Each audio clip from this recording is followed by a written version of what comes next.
Over the years, Disney has had some impressive expansion plans, but not all of them materialize. Let's uncover the world of failed Disney parks expansion plans. In mid-1982, ideas began to swirl about a new direction for the Walt Disney World Shopping Village, which was underperforming.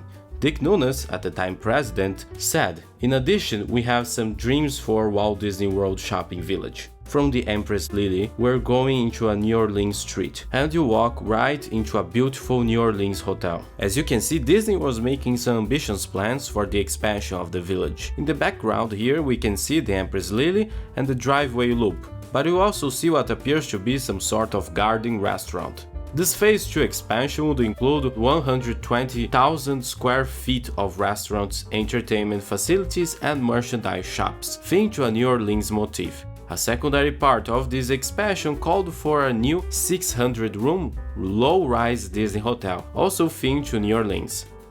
However, the Walt Disney Company would change, and so did these plans, but they would live on, kind of, with the opening of Disney's Port Orleans in 1991. In its place, Pleasure Island would be a bold new concept for Disney, an island filled with nightclubs meant to bring life to the shopping village. From an architectural perspective, the Imagineers would take cues from Baltimore's Inner Harbor, that postmodern reimagining of a decaying port to a vibrant waterfront district was one of the biggest urban success stories of the 1980s. Disney saw how architecture could tell the story of renewal, transforming an industrial landscape into a themed, story-driven entertainment zone. Pleasure Island would adopt the same DNA. It looked like a real place with a fictional past. But not all of Pleasure Island as we know it happened. On the other side of the river, where today sits the west side, would sit some sort of new expansion. And we can see here the focus on postmodernism with rational or pure geometrical shapes, pastel colors, and in this case, retrofitting of previous industrial spaces, even if this was never a warehouse, just a massive swamp, giving a vibe of being repurposed. Again, aligning with Baltimore's Inner Harbor transformation. You see elements like cross-bracing, sawtooth roofs, or trusses, elements that showcase an industrial character. We also saw the cool, almost medieval bridge, with the buildings occupying it, all done in a postmodern manner. And we also have this cool drawbridge section. Thankfully, something like this did live on at Tokyo Disney Sea. Plans were also made for a movie theater with a water tower. This part of the expansion did happen, and it opened in 1990. But with the opening of Planet Hollywood, the bridge didn't happen. In 2011, Disney made big plans for Downtown Disney, but this would be transformed into something even bigger. Pleasure Island would evolve into a vibrant waterfront district called Hyperion Wharf. The district would come to life with a nostalgic yet modern take on early 20th century port cities and amusement piers. By day, it would feature stylish boutiques and innovative restaurants, and by night, thousands of lights would transform the area. Taking its name from Hyperion, the Greek god of light, as well as the original Walt Disney Studios location, the Wharf District would also feature a relaxing lakeside park and enhanced pedestrian walkways. Some elements of this plan did actually happen, but with a different aesthetic. A new pathway would be built for better circulation, creating this nice corner building. Nowadays, the same spot is occupied by the boathouse. Creating a better connection between the waterfront and the island would be an amphitheater, and we did get a version of this. But what didn't come to life were the nighttime lighting package. Large screens and interesting lighting fixtures would create a pleasant nighttime experience. Another element that didn't happen was this corner building next to Portobello's, creating a focal point for the project. This expansion was originally slated to open by 2013, and they did actually start demolishing part of Pleasure Island. But by 2013, Disney announced something completely different: Disney Springs. Oh, and look, a water tower! A good idea truly never dies. Ultimately, the biggest loss was the name and the storytelling. Hyperion Wharf is such a cool name with historical ties to Disney's past.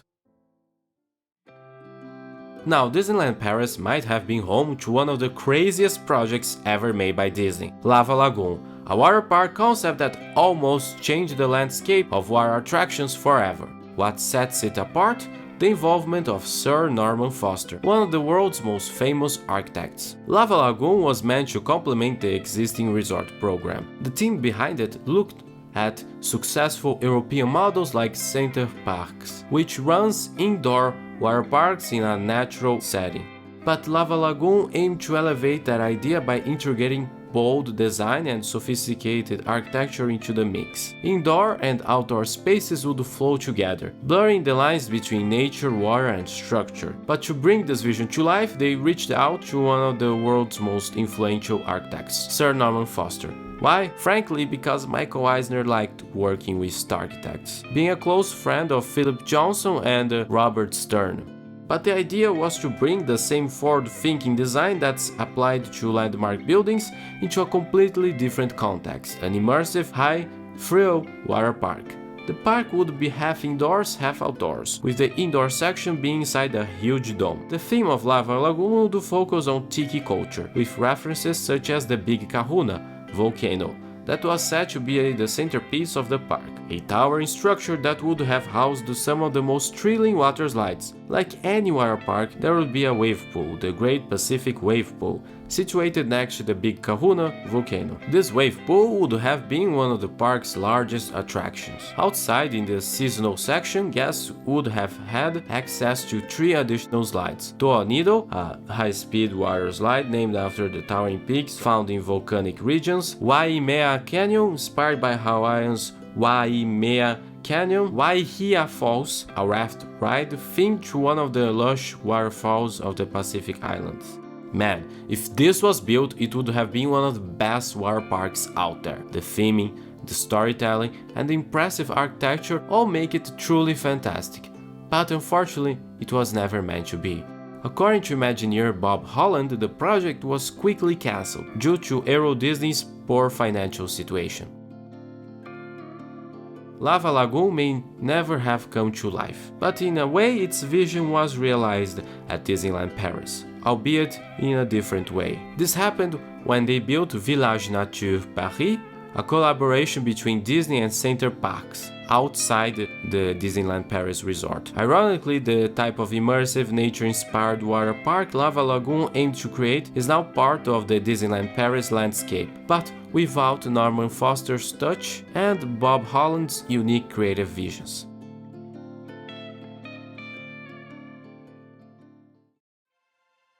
Epcot is no stranger to cancelled expansion projects, everything from a space pavilion to a recreation of the mighty microscope. Many ideas faded away, such as ideas for new countries. Many were proposed, yet only 2 have been built after the park opened. The idea for a Switzerland pavilion at Epcot had been explored before, but in the mid-1990s, designer and Imagineer Eddie Sato, a legendary Imagineer with a portfolio extending from wacky soapbox racers to Main Street at Disneyland Paris, he was invited to take a crank at it. His version would reimagine the iconic Matterhorn as a both kinetic sculpture and focal point of the entire pavilion. Eddie later recalled that he wanted the bobsleds to be a kinetic element throughout the area. The entire concept sketch, this one, was drawn in just a single day. The pavilion centers around a man-made Matterhorn, blending rockwork, engineering and storytelling architecture. The mountain would serve as both a show building for a dueling bobsled coaster, but also as the focal point of the entire pavilion, housing an indoor village and a show about time and how man deals with it. At the base, a grand village would welcome guests, with winding streets, timber-framed facades, and arcade plazas inspired by Bern and Lucerne. This layout uses forced perspective and layered elevations, a key trick Imagineers use to make small areas feel grand. I love this entrance arch with the bobsleds on top. Outside would also be some sort of splashdown, like you have with Disneyland's version, with a covered bridge. A terrace restaurant halfway up the slope was planned to bridge the gap between the interior and exterior spaces, an early example of experimental dining design. Inside would be a festive atmosphere, serving as ride entrance, food court and shopping. The highlight would be ice skating. What I like about Eddie's version of the Swiss Pavilion is how the bobsleds are more of a kinetic piece rather than a simple roller coaster. It traverses the land, and the ultimate splashdown finale would have been so cool. In the end though, the Switzerland Pavilion never happened. Adding a new country to Epcot was a real challenge back then because you had to rely on sponsorship money, but this sketch still captures something special. That blend of art, emotion and architecture that makes Epcot, well, timeless. When Magic Kingdom closed the beloved 20,000 Leagues Under the Sea, it initially seemed like Jules Verne's influence had been fully eradicated from the park's attraction lineup. However, Disney Imagineers were already working on a follow-up, Fire Mountain. This high-concept volcanic peak was planned to join the ranks of iconic attractions like Space Mountain, Splash Mountain, and Big Thunder Mountain, a major new mountain designed to compete with the highly anticipated opening of Universal's Islands of Adventure. The original plans would take advantage of the existing Subs Lagoon. Volcania would be Nemo's secret hideout, with the Fire Mountain being the main focal point of this new expansion. The Hyperion would also make a cameo. But these plans would be moved to Adventureland, and they were adapted to be based on Disney's next sure-to-be blockbuster film, Atlantis: The Lost Empire. Oh, this is not going to end well. Guests would journey down a jungle pathway, positioned between the Jungle Cruise and Pirates of the Caribbean, passing under the Walt Disney World Railroad. This setup closely mirrored the one seen in Disneyland's Indiana Jones Adventure. As they ventured deeper, guests would encounter a fully immersive expansion that housed an elaborate mining and exploration outpost. By 1999, Disney had begun exploring the potential of Vekoma's innovative Flying Dutchman coaster ride system, which would later play a significant role in shaping Fire Mountain's design. The updated plan called for a ride that started as any traditional roller coaster, only to transition halfway through, lowering riders into a prone flying position for a high-speed race to the volcano's core. This would be an innovative ride system, something I haven't seen just yet. However, a series of unforeseen events derailed the project. I mean, unforeseen if you hadn't been paying attention to the animation scene. The underperformance of Atlantis: The Lost Empire at the box office significantly cooled Disney enthusiasms for incorporating the now irrelevant IP into the parks. However, the final blow came in the aftermath of the tragic 9/11 attacks, which severely impacted the tourism industry and led to the cancellation of many projects. In the 2000s, Disney had plans to do something quite unique in Australia, not a full resort, rather a themed retail, dining and entertainment venue right in the middle of Sydney, named Disney Wharf. It would have been a unique concept, mainly because it wasn't a traditional castle park or a park at all. But I personally do believe this idea had some value, and I would love to see something similar to this coming true. In March 1991, Disney would unveil the master plan for its massive expansion, Westcot. This master plan went far beyond a simple new park, as it was also a transformation of Disneyland into a full resort. So the impact of Westcot can still be felt to this day. The various plots of land would be roughly divided in three parts that were well integrated with one another. On one side would be a hotel district. Utilizing the space of the Disneyland Hotel, this area would see the addition of other hotels, either featuring Victorian architecture or Mission Revival, highlighting California's rich history. The placemaking here is phenomenal. Take for instance the new Disneyland Resort Hotel. The themes and names of said hotels are still to be determined, but the design features this impressive, sweeping arc reminiscent of two hugging arms. The buildings are positioned to frame pathways and plazas, creating fantastic spaces. Other hotels were, for instance, inspired by Mission Revival architecture. This architectural choice creates a harmonious connection to the broader theme of Disneyland, celebrating the history of California. Also, take note of the various water features present, something that is currently lacking within the various Disneyland hotels. The other section of this massive expansion plan would have been the theme park area. Located in the center of the resort, this section contained the classic Disneyland Park and would also contain Westcot. Beyond that, it's important to highlight the Disneyland Center. Situated around a marvelous 6-acre lake, this would serve as the resort's shopping and dining venue, and celebrating California's rich history. This area would take inspiration from Hotel del Coronado and Catalina Castillo, along with various other boardwalks like Venice Beach. The buildings would be positioned to take advantage of the prime waterfront views, creating an outstanding place to sit down, relax, and enjoy the view. To travel between the three districts, guests could take a monorail to the resorts, or a people mover to the third and final district, parking. But beyond that, with the beautiful landscaping of the hotels, perhaps walking might have been just as pleasant as taking a monorail ride. Additionally, there would have been a Disneyland Bowl. The highlight of this massive Disneyland expansion would have been Westcot Center. This park would be inspired by Epcot at Walt Disney World, but there were some major differences. Now, it's important to note that the design of this park changed after being officially revealed in 1991. There are two main versions and one transitory. Notice the missing 300-foot tall geodesic sphere to differentiate between the versions.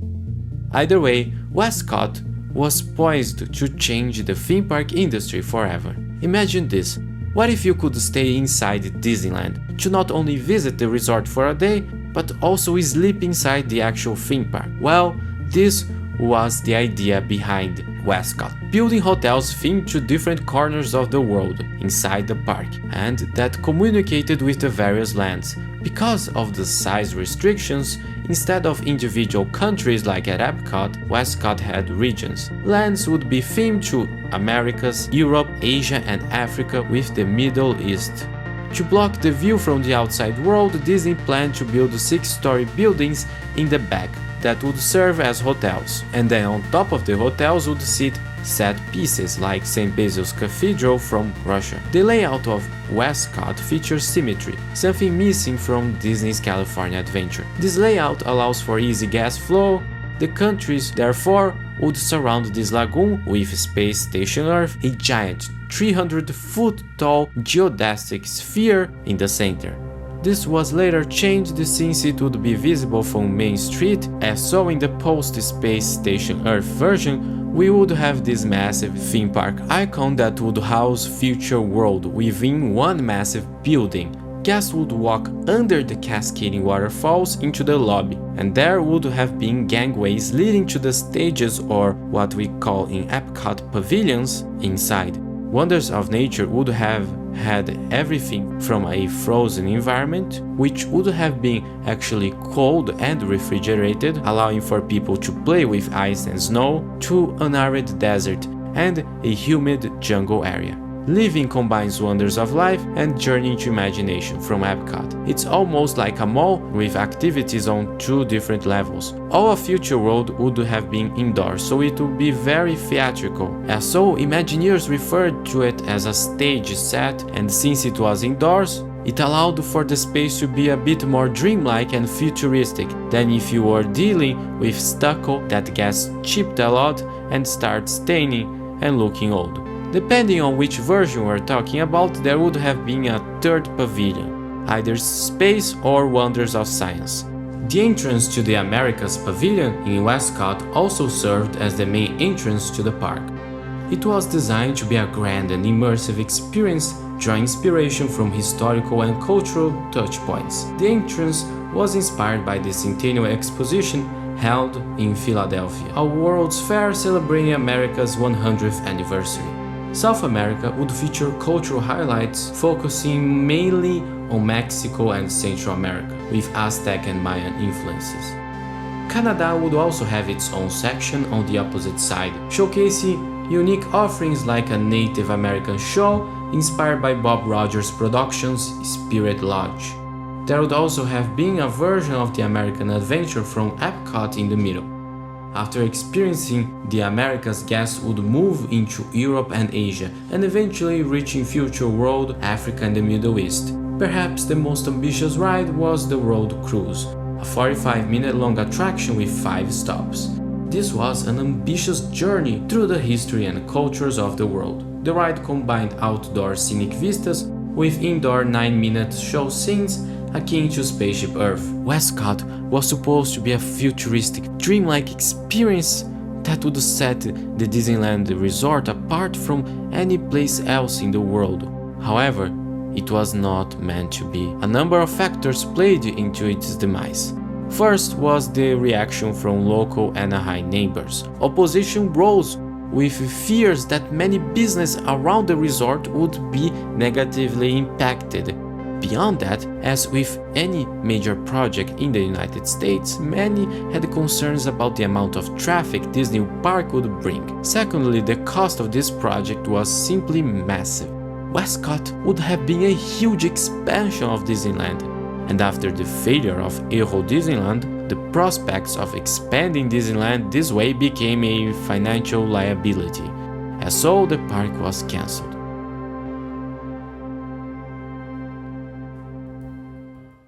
A more recent failed expansion would have been Disneyland's new luxury hotel. In 2017, the city of Anaheim introduced a tax incentive program designed to attract luxury hotel developers. Under the plan, hotel operators could retain 70% of transient occupancy taxes for 20 years, whatever that means. The intent was to bring in premium brands, Four Seasons, and with that, increase tax revenue and tourism appeal. Unexpectedly, however, Disney entered the program, announcing a new luxury hotel to be built on the western edge of downtown Disney. The hotel was announced as the first new Disneyland hotel in over 2 decades. 700 rooms, 4 towers, 8 stories, monorail integration, rooftop firework views, and a full redevelopment of downtown Disney's western edge. However, the design diverged from traditional Disney resorts' aesthetics. The architecture was developed by the Marnell firm, a Las Vegas-based firm known for their large-scale hotel and casino designs. Construction was slated to begin in 2010. Preparation, Disney began clearing out space, closing long-standing downtown Disney tenants, including the MC Theater, Rainforest Cafe, ESPN Zone, and the beloved Oro Sandwich. The area was left inactive, awaiting the hotel's construction. Disney moved the planned hotel site approximately 10,000 feet south from its original proposed location. The city of Anaheim claimed this violated the original tax agreement, arguing that the hotel no longer qualified for the subsidy. The relocation, according to Disney, was necessary to accommodate a new parking structure, part of a response to the cancellation of an early project, the Eastern Gateway. Tensions escalated between Disney and the city. Anaheim introduced Measure L, requiring business receiving tax subsidies to pay workers a mandated living wage. Disney asserted the long-term financial impact on the measure and ultimately declined.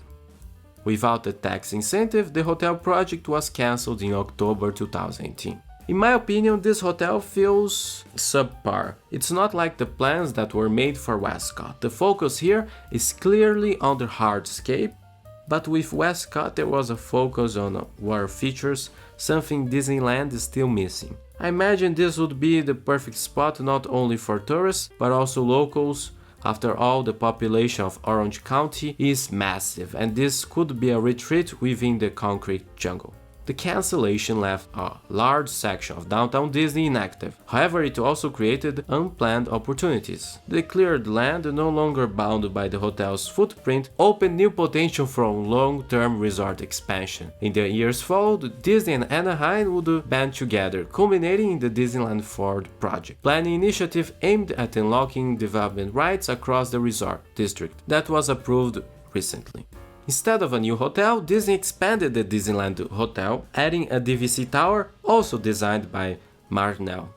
So, we took a look at some pretty cool, forgotten and failed Disney expansion projects. From hotels, water parks and everything in between, this plan showcases that good ideas really never die.